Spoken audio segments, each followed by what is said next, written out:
Welcome into Tennessee Titans today. I am Tom Downey, and we are in a sub-battle, our channel against our Philadelphia Eagles channel, and they are killing us this week, which does not bode well for the Eagles-Titans game this Sunday. It's backed by science that the channel that has more subs is more likely to win. It's a tough game against Philadelphia. Let's make sure we're sending good vibes, energy out there. You want free Titans videos and you want them to win a big game? Hit that subscribe button for free right now.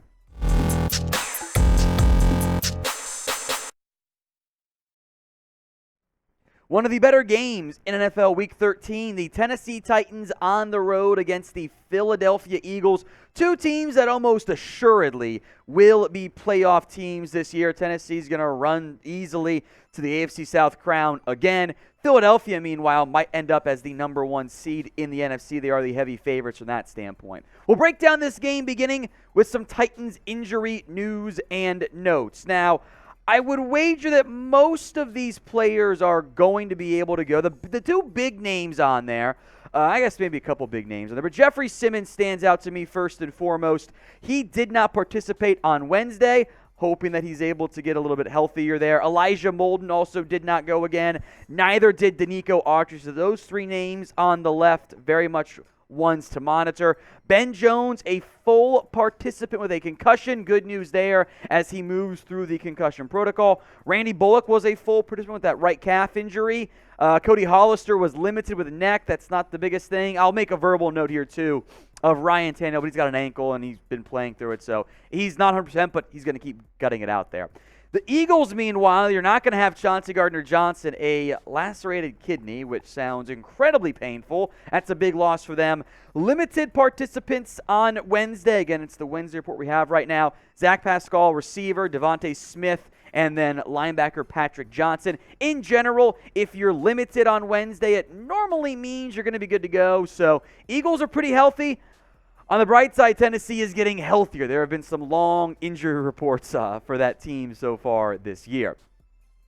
Some keys to victory. Number one, got to find a way to stop the run. Philadelphia's ground game has been very quality so far this year.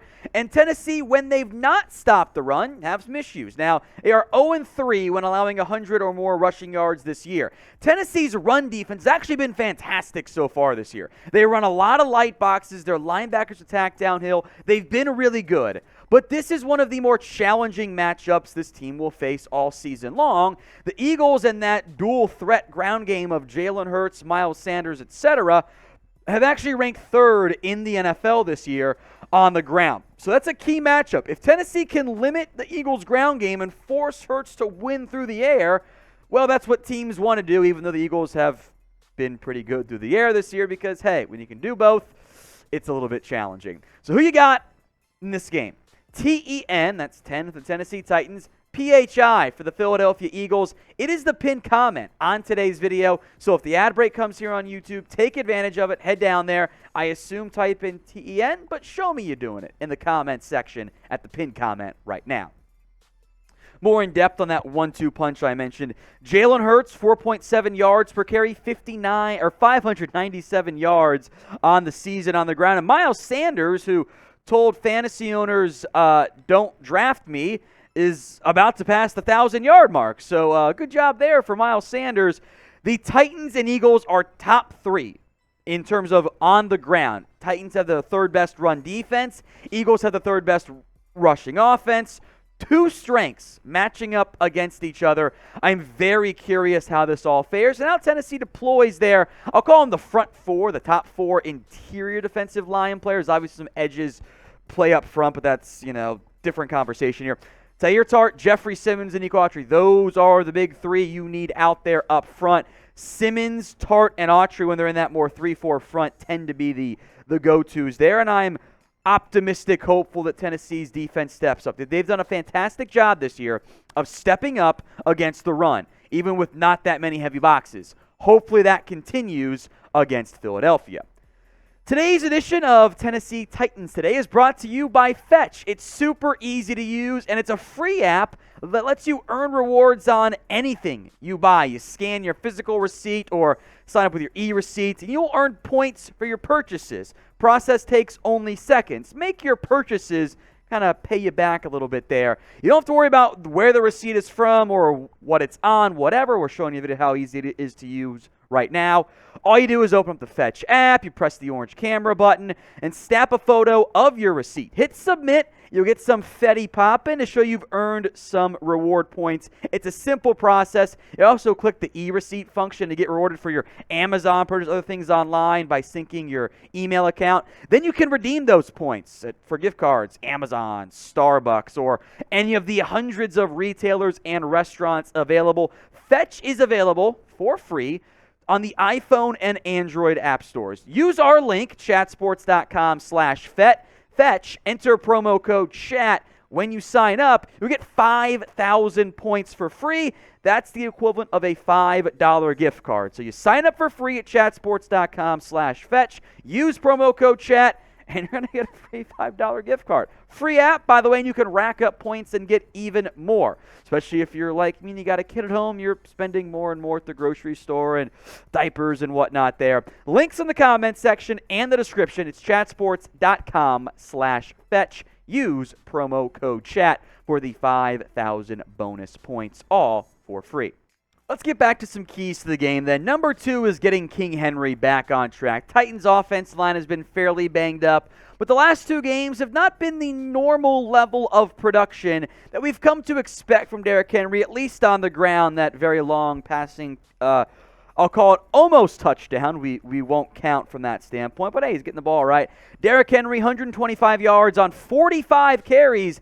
That is below 3 yards per carry. He was very much bottled up against the Bengals and also against the Packers, despite a pretty good volume of workload.